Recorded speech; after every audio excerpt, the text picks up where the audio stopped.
What's up, everybody? Car Guy 302 back with another video, and today we're going to talk about the M5 and the M3, how they compare to each other, what the differences are, and what mods I've done.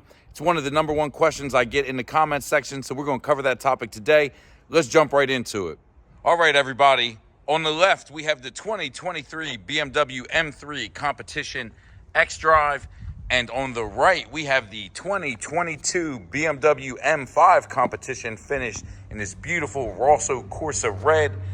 Both cars are individual cars. Both cars are all-wheel drive, and both cars have the same exact mods as of right now. So what we did was we have Expel PPF on the whole front end, headlights on that beautiful carbon. We brought it down the side here, the rocker panels, protecting these cars as best as I can because I am going to track them. We brought it around the back to the quarter panels. As you can see, the M3, man, she's got some hips on her. Look at that. And so let's walk around. We got a walk around view of the M3. Now let's jump to the M5, finishing this beautiful Rosso Corsa. Let's walk around. I mean, she's got some hips. I wouldn't kick her out of bed, but nothing like the M5 over there, or excuse me, M3. Looking good. We're gonna do the walk around on the M5. So biggest difference right off the bat that you see is the front end. We have BMW's new design language here. On the M3, we have more of a classic BMW grille on the M5. To each their own. You can't go wrong with either one. Look at that. Both of them, man. BMW's finest. You see those coming up behind you, you know you're about to get the business. Both have a carbon roof. You can see here on the M3. Beautiful carbon roof. Again, I don't know who would option this car without the carbon roof. Such a cool feature to have. We have the carbon roof on the M5 as well.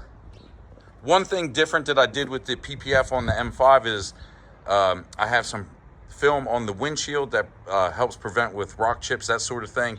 And I also expelled the roof on the M5.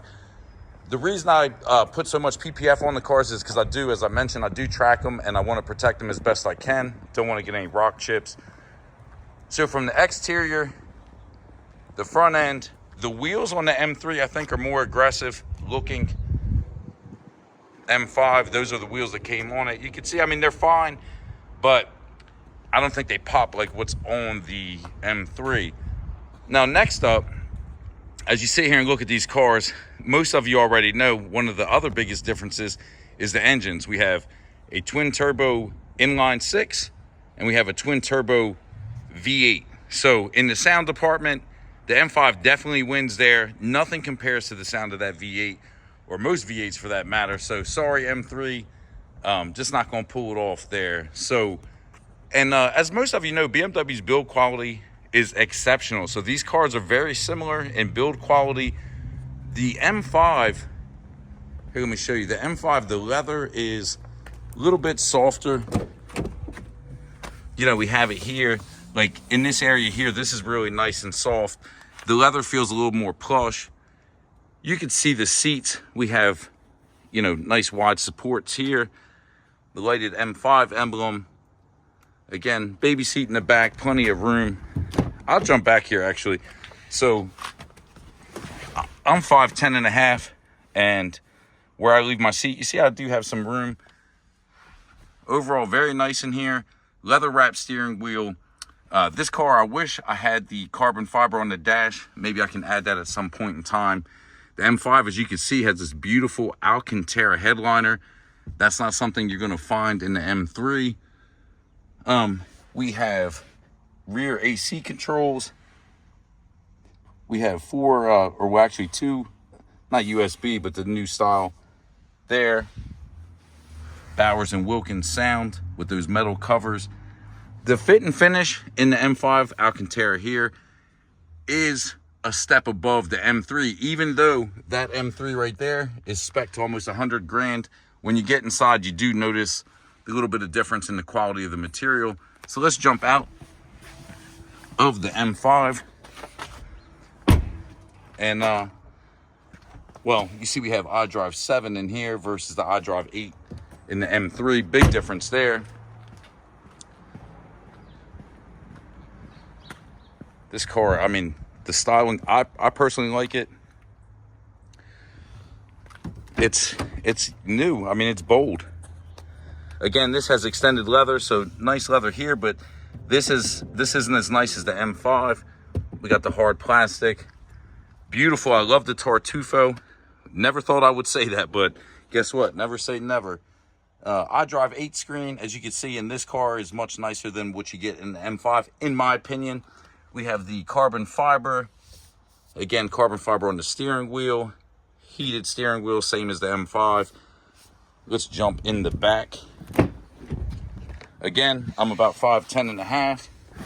So, jumping in here, roughly about the same room as the M5, where my seat is currently positioned. The extended leather, you see we have the Tartufo on half of the dash. Carbon fiber, like that brushed nickel look. It really pops with the interior color and goes well with the exterior color. And then again, you can see here in the headliner, we don't have the Alcantara like the M5. It's I don't know if you could tell, it's like there we go, some kind of cloth material. I mean, it's okay, but just isn't as nice. This car has the Harman Kardon, so we don't have Bowers and Wilkins in here, but still adequate sound. And emblem on the shift knob there, or gear selector, I should say. We have rear AC controls. Again, we have USBs, Harman Kardon, the extended leather. I think it's pretty nice in here, because without it, you wouldn't have the brown, or Tartufo, I should say, on the door cards and on the bottom half of the dash. So let's jump back out and take another look at these cars from the exterior, and then we'll pop the hoods and show you one of the other biggest differences, which is going to be the engine and the horsepower of these things. All right, another look at the front end. So let's pop the hood on the M3. Just 2 pulls. That'll be open. Let's take a look at this S58 power plant. Inline 6, twin turbo, capable of making over 1,000 horsepower. These cars run low 9s with just a couple bolt-ons. So definitely no slouch. Now let's pop the hood on the M5. Take a look at this V8 twin turbo. As they say, it's a hot V. Turbos sit within the V of the engine. Again, 2 pulls. Hood's going to be open.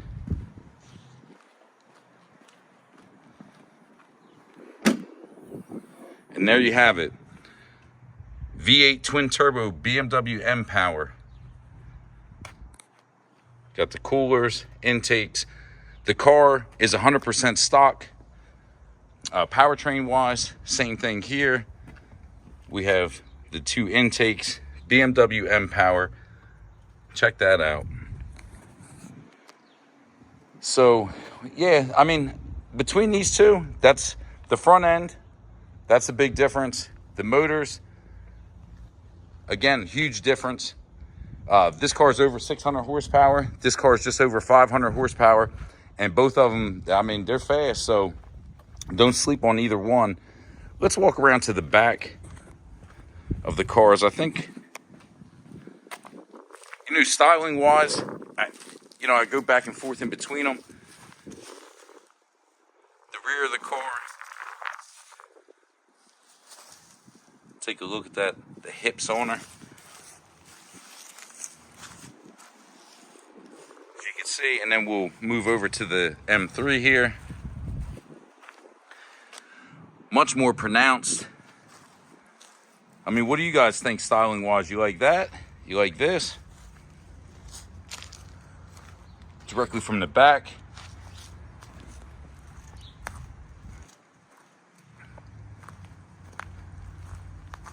So, what's my overall thoughts? To be honest with you, again, if you had to pick just one, you can't go wrong with either one. Both of them are phenomenal cars that came from BMW. Both of them are individuals. Both of them are twin turbo. Both are all-wheel drive. Both of them have the KW Haas suspension on them. That's how I lowered it. Both of them have spacers and PPF to protect them. Well, the spacers is for looks, obviously. PPF is to protect the paint. One thing I noticed, you see you have the triangle strut bar on the M3. On the M5, I don't see one. They do have these pretty beefy metal supports for the intakes. I don't know. I mean, obviously they're just not for the intake, not being that beefy, but do they add any rigidity to the cars? Who knows? Maybe someone can chime in and answer. Again, we have Rosso Corsa, and over here, another BMW individual tag. So which one would you pick and why? For me, if I had to pick just one, I don't think I could, and that's why both of them are here. Man, that's a tough question. Let me shut this hood and take another look at these things. You know, it depends what kind of driving you like to do. Both of them are super capable, but I will tell you, the M3 is much more nimble feeling. Steering is sharper. It's just eager to please. The M5 is no slouch, but has a little bit lighter steering feel. Doesn't feel like it's on rails as much, which isn't a bad thing, depending on, you know, how you like the car to feel. I like the feel of both of them, but the M3 is more eager to please, and I think in that category, it's more my kind of car. But having the room and the engine of the M5 is just, I mean, it's just something else. So here you guys take a look. Let me know what you think down in the comments. Hopefully I answered a lot of the questions I've been getting on, you know, how they compare. You know, to me, I mean, it's like an apples to orange comparison because they're so similar, but yet so different, right? Both BMWs, both all-wheel drive, both super high performers. But again, it comes down to, do you like that front end? Do you like this front end? Would you rather have the V8 twin turbo, inline six? Do you plan on tracking the car? Is it going to be your only car? I track everything I have because I got to take it. I take it to the drag strip. I take it to the road course. I want to see what they can do. You know, so that's my bench line. I like to get a stock dyno just in case I do any power mods. I know where I started and where I'm going. Again, we'll do another walk around. Check this styling out. M3, M5. The one thing I don't like about the M5, you see these back brakes? Like, they look pretty puny.